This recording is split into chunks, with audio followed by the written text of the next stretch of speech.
How are you? Welcome, welcome, welcome. Let me know if you can hear me when you are jumping on. That would be amazing. Please say hello. Hello, hello. If you're joining me, say hello. Remember, I'm streaming StreamYard. So you have to give StreamYard permission to for me to see your name. So if you will say hello, that would be awesome. And let me know if you can hear me. Okay, so I don't know who you are, but you said you can hear me. So that is amazing. Thank you so much. Running a couple of minutes behind today. I was outside with my boys and I lost track of time a little bit. So I am here now. So if you're here, say hello. And if you are catching the replay, if you will drop hashtag replay in the comments, that would be amazing as well so that I can reach out to you. Yay. Happy Thursday. I'm going to give it a second, let some people jump on. I know several of you RSVP'd today to our live all about how to set up a business, start a business the right way. I think it's super, super important. I see small business owners confused about this. Even if they've been in business for a while, it's always good to kind of go back to the drawing board sometimes and make sure that we're doing stuff the right way. So that is what we are talking about today. And if you are new to this group, I just wanted to introduce myself really quick.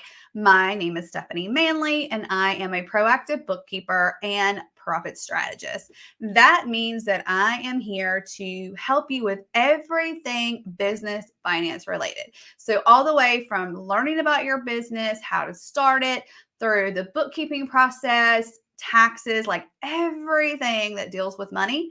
I'm here to help you with that. And I am streaming live today inside of the Calculated Profit Pursuit Facebook group. I am also here inside of my Calculated Profits Facebook page. And I'm also over on YouTube. So if you haven't caught all my videos, I'm usually live here every Thursday. Go check out that YouTube. It's the easiest place to find all of those particular things.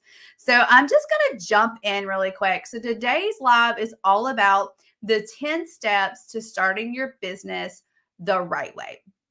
And maybe you're already in business for yourself and you just want to refresh or make sure that you've went through the process correctly.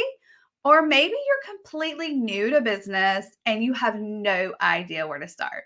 So hopefully this video today is going to help you.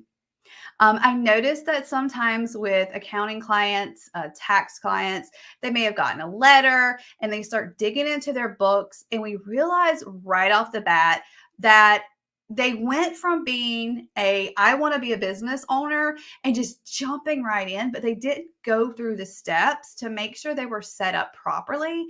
And that just wreaks so much havoc on your business. So today I want to make sure that you're prepared and you have everything that you need in order to set this up properly or go back and change some things that maybe you didn't do before. Okay. And I've broken this down to 10 easy steps. And the very first step is to do your research. So becoming an entrepreneur is super exciting.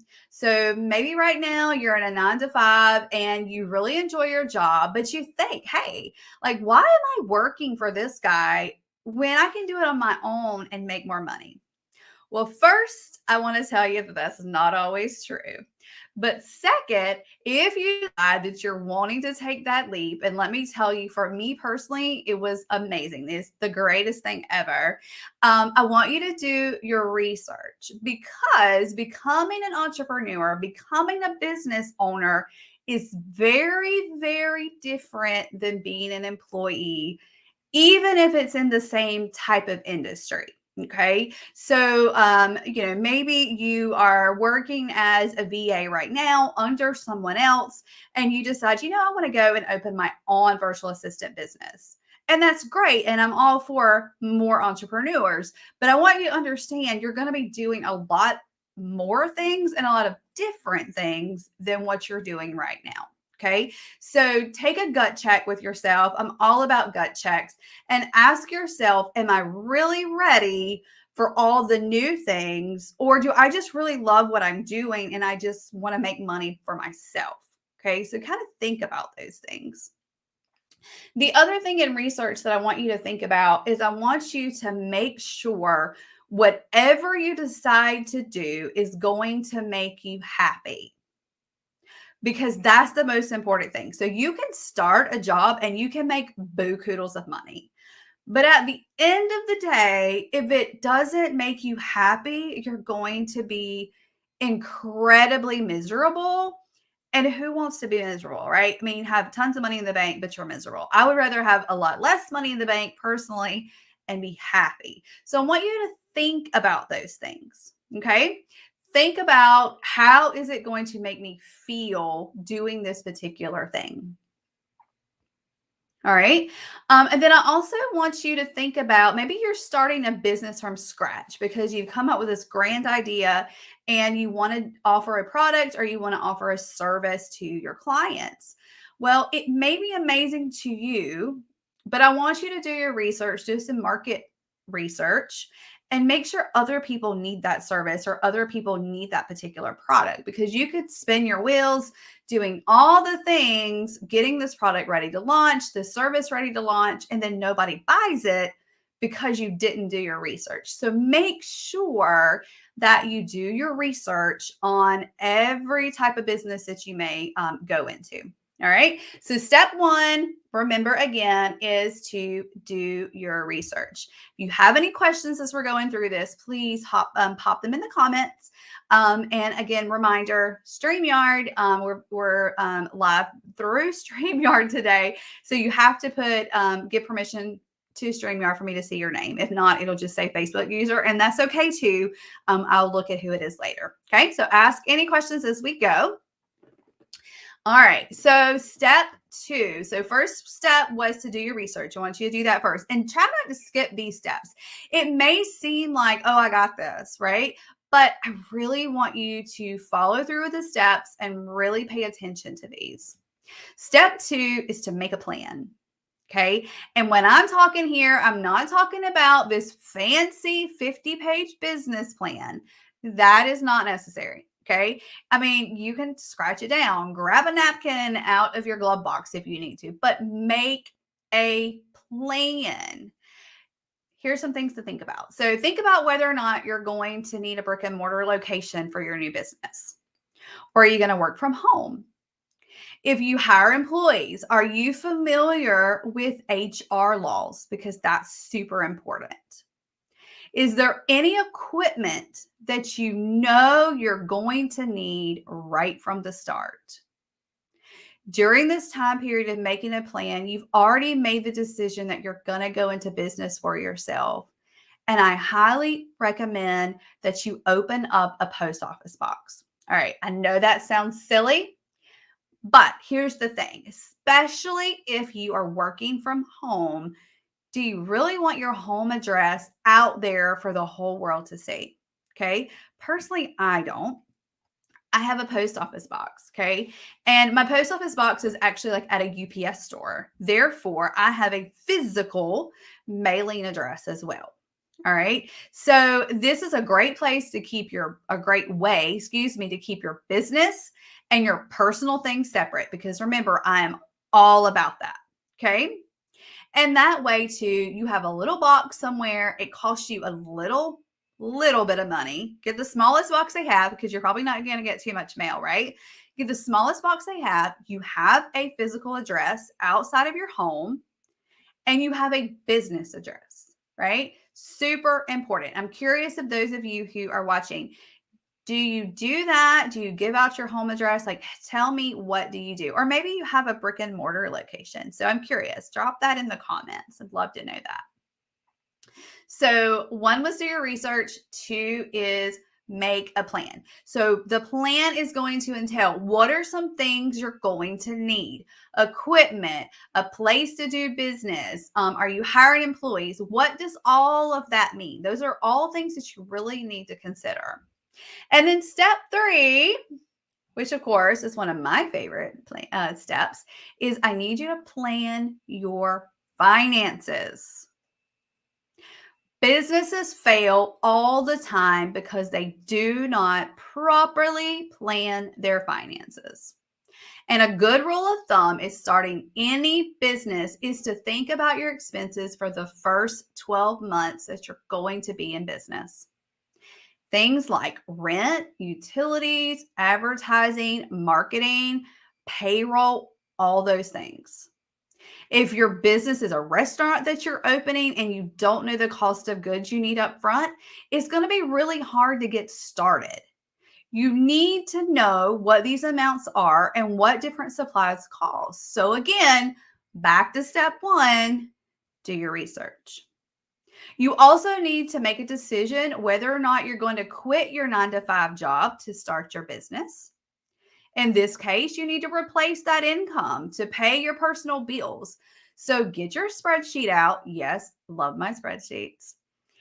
Do some research on what those amounts are going to be on a monthly basis and find the average of what you really need to make so that you know how much you have to sell in order to maintain your income. Okay. So it's all about cash flow there. How much are you really, really going to need? If you're not going to quit your 9-to-5, then you have that cushion. But many of us say, I'm done. I am going to, quit my 9-to-5 job. I'm going to completely start with my new business. But we forget we still have personal bills to pay. And what happens if something goes crazy with your job, with your business, right?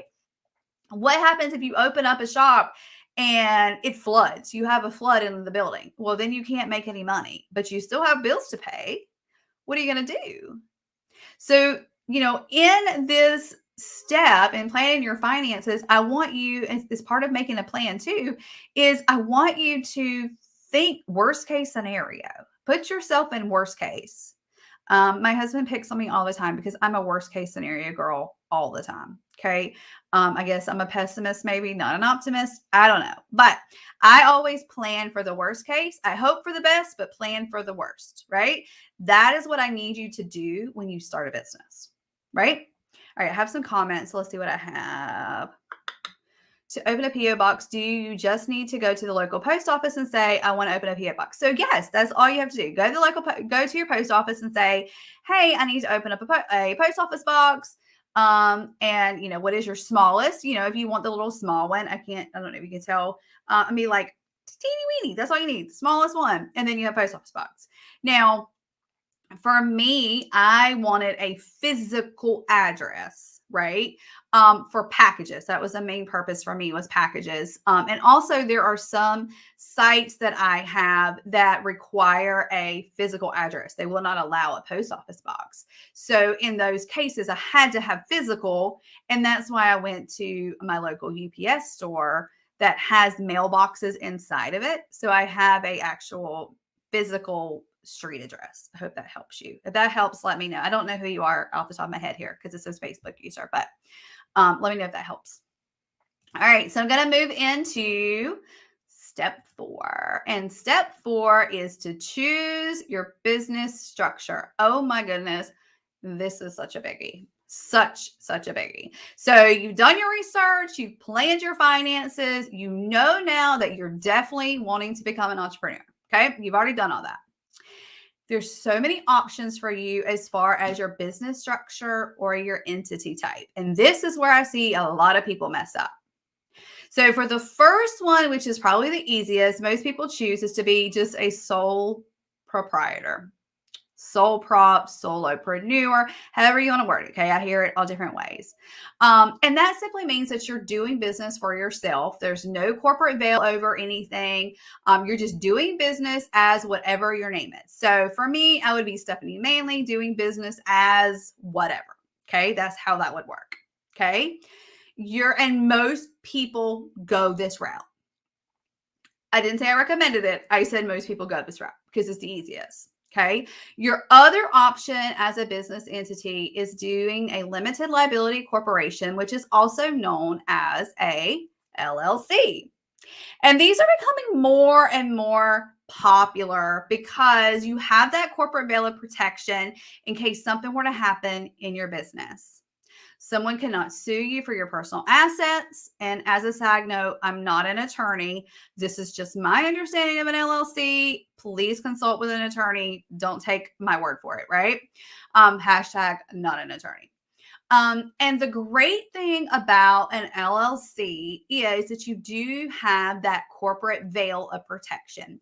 And what that means to me, and what I've been told is that if someone were to sue an LLC, they could only get the assets within that LLC, right? They couldn't go after their personal assets, all right? Whereas a solopreneur or a sole proprietor, there is no corporate veil of protection. So if you're sued, they can come after your home and your vehicles and your retirement accounts and all those good things. Okay.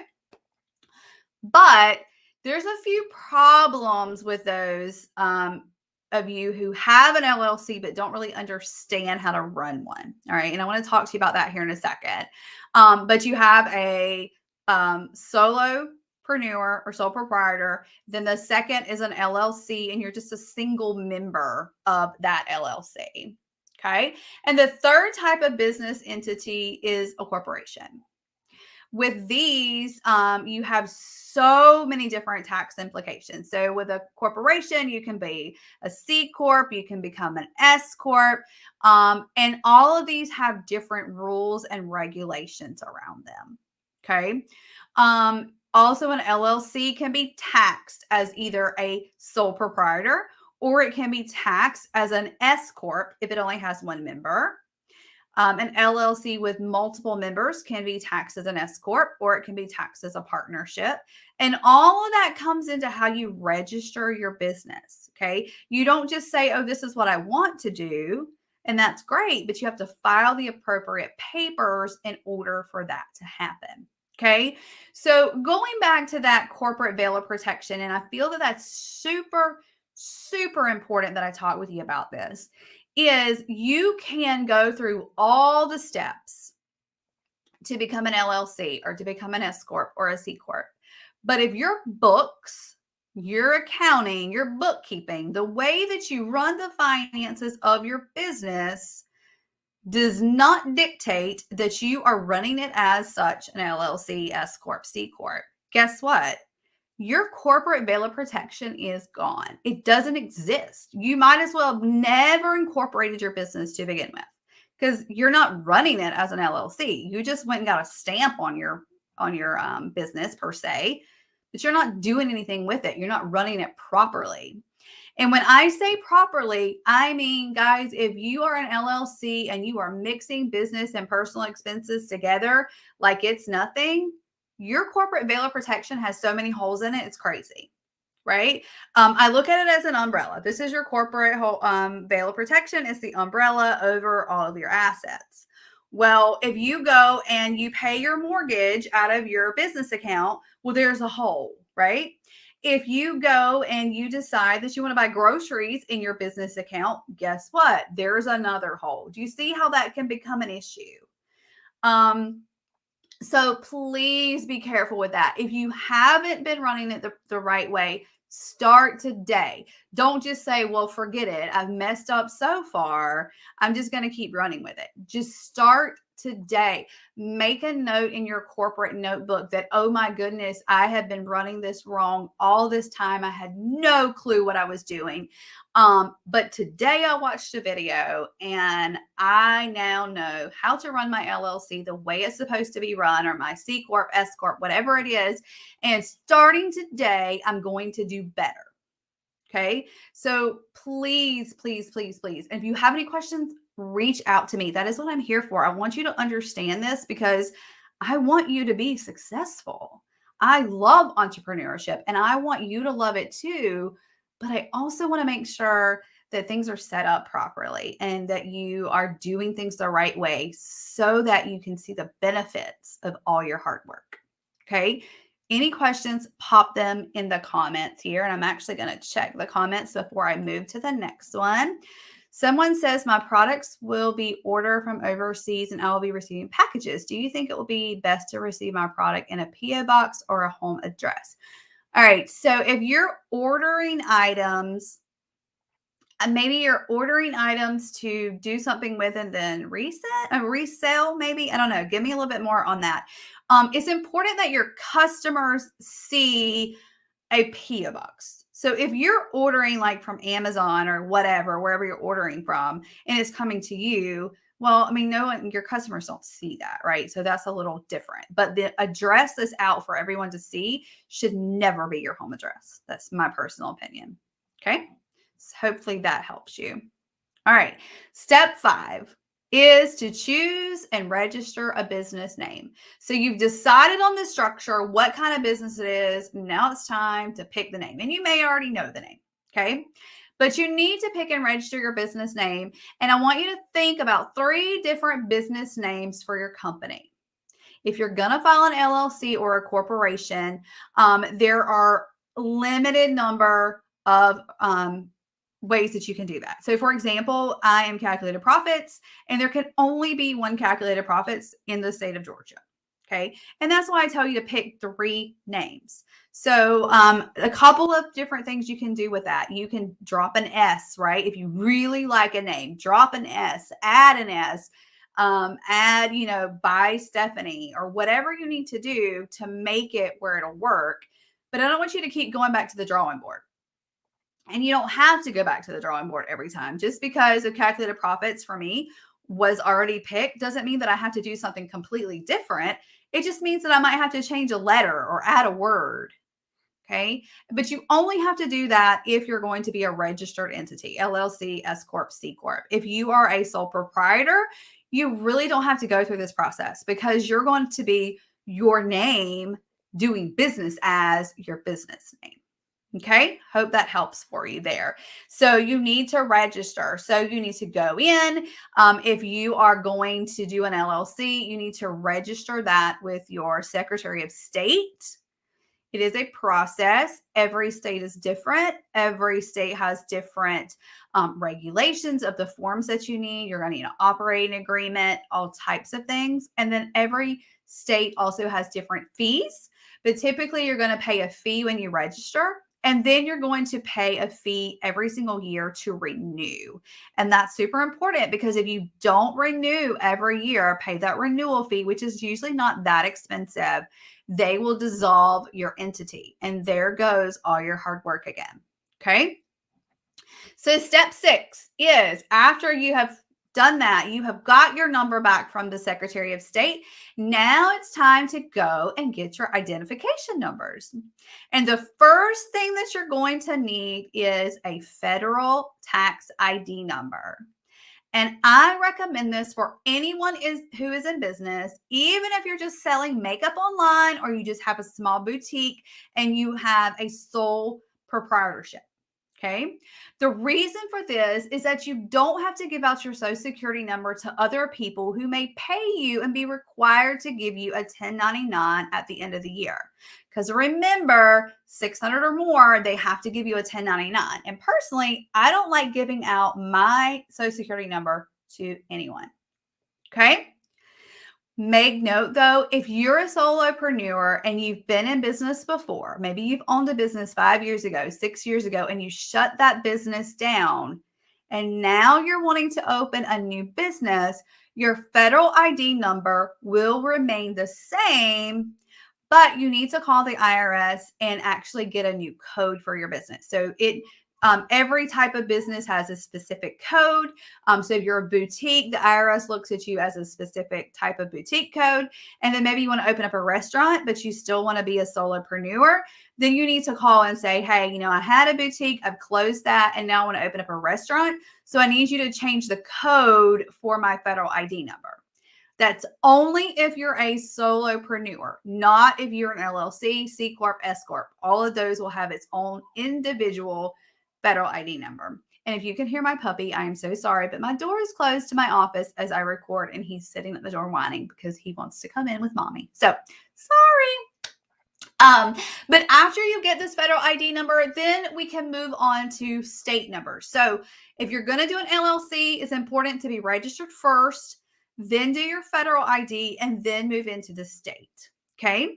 For state, if you're going to be selling any type of merchandise and collecting sales tax that you are, if you're going to collect sales tax, you need a sales tax number for the state that you're in. And if you're going to have employees, you will also need a withholding tax number. If you're going to have employees, you also probably need to go ahead and apply with the Department of Labor to make sure you have a number for that as well, because you're going to have to pay unemployment tax. All right. Maybe if you're going to have a restaurant, you need food permits. If you're going to sell alcohol, you need to have an alcohol license. You need all of those things and a business license, right? And if you're in the county, you may not need a business license. So get with whoever, like if you're in the city, you need to go to the city of wherever you may be. If you're, if you're in the county, go to your county extension office and find out exactly what you need to do in order to get your business set up properly. And this is like a huge pet peeve of mine, right? So when you take the steps or you make the decision to become an entrepreneur, some people I'm finding just treat it like a hobby, right? Okay, I want to, open this Etsy shop and, I'm going to make money out of it and it's going to become my business, but I don't run it like it's a business. Okay. Huge, huge, huge pet peeve of mine. If you are going to take the leap to be a business owner, be a business owner. And being a business owner requires that you do these things. This is the not so fun part that I was talking about in the beginning when I said have a gut check with yourself. Are you in it for the fun and games, or are you in it to really be a business and do the things that are required for you to do in a business, right? Because if you're only in it for the fun and games, you don't need to be a business owner, because I promise you, it's not all fun and games. And if you're here and you're a business owner, tell me, do you agree with that statement? Like, do you agree that it's not all fun and games all the time? Because for me, I can tell you it's not. I don't think it's fun and games all the time. So be real, treat it like a business. All right. So step 4 is going to be open a business bank account. This one is huge, huge, huge, huge. Please, please, please open a business bank account. Lots of clients come to me and their business and their personal are all mingled together, right? Because they never took the time to go and open a business bank account. And it's super, super easy to do. Go to your bank, open a business bank account. All your business income should go into that account. All of your business expenses should come out of that bank account, and you're done with it. You should not be buying your pumpkin spice lattes for your personal self out of your business account unless you're having coffee, with your clients, right? So my advice is to try really hard to keep those things separate, right? The easiest way that I found to explain this is that money related to your business goes in your business. Money related to your personal goes in and out of your personal, right? Now, if you're making money, which you should be, right, in a business, and you're like, well, how do I pay myself? Well, one, it depends on your business structure, but regardless, you should be taking money from your business account and putting it into your personal account and then paying your personal bills, right? So take a draw if you're a solopreneur, right? So much money a month or every other week or however you have it set up, and you need to work on that in your budget. That goes into your personal account. From your personal account, you pay your rent, you pay your mortgage, you pay your groceries, everything out of your personal account. Okay, please, please, if you don't do anything else on this 10-step, please do step 7. Open a business account and start running your business finances the right way. Okay. Step 8 is to choose your accounting system. Okay. It might be easier to think it's just January. It's just February, right? I'm just starting my business. I have 12 months to get all this stuff together. No. Get to know your books. Remember, your books tell the story of your business, right? They are the way that you can make calculated decisions within your business. And if you wait till the end of the year and say, I'll do it right before taxes, you have no clue what's going on in your business. And it's going to be a huge, huge mess. Okay. Don't think about it as finance accounting equals taxes. That's not the case at all. Keeping up with your finances on a regular basis is going to help you with budgeting. It's going to help you get to know about cost analysis. And I've told this before in this group, and I'll tell you again. I had an analysis call with a client. She was a restaurant owner. And guys, in one single change in her business, she didn't pay attention to her books before we got involved, right? She was just in and out. Money was going in, money was going out. But she had no clue about cost analysis. And when we looked at this with one little tweak in her business, we saved her $36,000 by making one little change. But she had no way of knowing that because she never looked at her books. She looked at her bank account and said, oh, I have money in the bank. I'm good to go, right? Today's balance is higher than yesterday's balance. I'm good to go. But she never analyzed the data. And the why is because she had no bookkeeping system in place, right? I don't know about you, but 36 grand is pretty nice to be put back in my pocket. Okay. So please make sure that you're doing that. If you are an employer who has payroll, you need to be making sure that payroll taxes are coming out of your account on a regular basis, because even though you might click submit, it doesn't mean that it's actually going to come out. And then you're responsible, right? Sales tax, same way. Just because you go in and you make the sales tax payment doesn't always mean that it hits your bank account. And what about the payments that your clients make, right? Do you really know if your clients are paid up to date? All of those things you need to take into consideration. All right. Step 9 is to set your plan in motion. You've done all the backbreaking work, all the boring stuff. So now it's time to put it into motion. Okay. If you're in brick and mortar, it's time to start advertising your new business, hiring those employees, buying those items for your boutique, and setting up shop. This is the exciting part. This is the fun part. This is what you wanted to do from the beginning. But remember, there was 8 steps before here that I don't want you to skip. Okay. And a lot of people do. They skip steps 1 through 8. They jump straight into 9 because they have this brilliant idea to go into business, and they just say, okay, let's jump in both feet. But they don't do their research. They don't do their planning. And guys, I'm here to tell you, if you don't do that, your business has such a chance of not working out, such a greater chance of not working out if you don't do your planning. Okay. So step 9 is the fun part. Step 10 is even more fun. Step 10 is making money. Okay. So making money means you're making a profit. You're not just switching hours for money. So yes, you could be bringing in $10, $13, $20, $50,000 a month. But at the end of the month, if you don't have anything left over, you're not making a profit, right?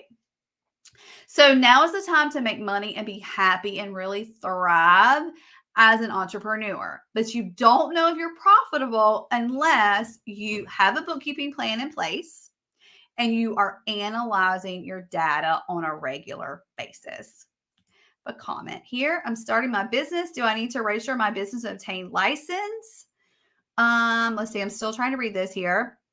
Obtain all license as well as open a business account before I start selling, or can I build my business for a while and then start all of this process? Okay, so my first question is this a hobby or is this a business?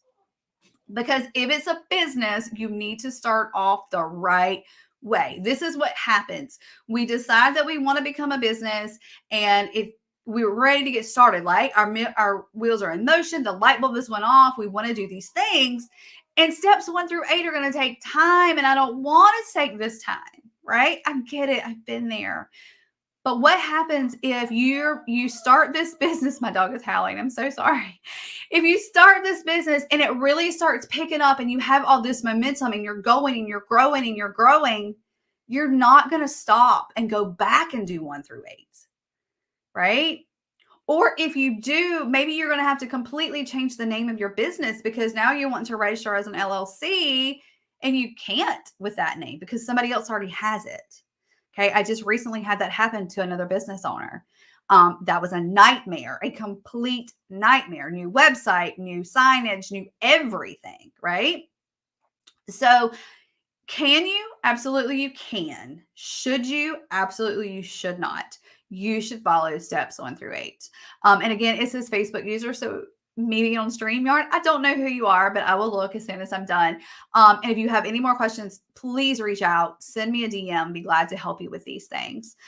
So if you have skipped any of these steps, if you went straight to number 9, you put your plan into motion, you're starting to make money, and now watching this video, you're like, oh man, I really need to go back 1 through 8.